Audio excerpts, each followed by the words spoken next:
पाकिस्तानी नागरिकांना भारत सोडण्याचा आज शेवटचा दिवस। भारत सरकारने दिलेला अल्टिमेटम आज संपणार। मायदेशी परतण्यासाठी अटारी सीमेवर प्रचंड गर्दी।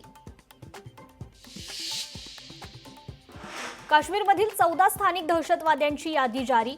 अनंतनागमध्ये 2, कुलगाममध्ये 1, पुलवामामध्ये 4, सोपियानमध्ये 5 तर सोपोर अवंतीपुरामध्ये प्रत्येकी 1 दहशतवादी असल्याची माहिती। 2 संशयित दहशतवादी मोबाईलमधील कॅमेऱ्यात कैद। मावळमधील पर्यटकांनी NIAला दिली माहिती। रील्स काढताना चित्रित झाले दहशतवादी। उपमुख्यमंत्री एकनाथ शिंदे आज बुलढाणा दौऱ्यावर। जाहीर आभार सभेला उपस्थित राहणार। सोलापूर कृषी उत्पन्न बाजार समितीत आज मतदान। 18 जागांसाठी 70 जण रिंगणात।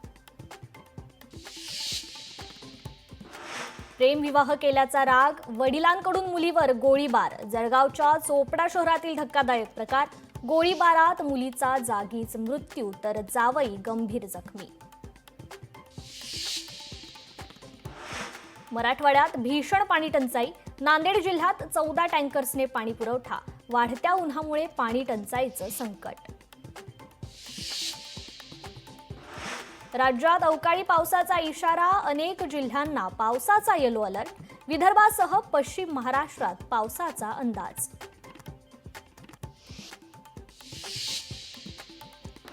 मुंबईकरांनो, घराबाहेर पडण्याआधी लोकल प्रवासाचं नियोजन करा।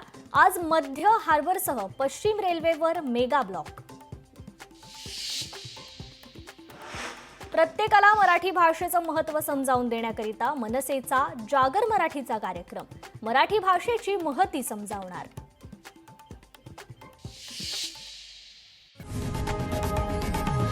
लोकशाही मराठी ऐका, पहा, जागरूक रहा।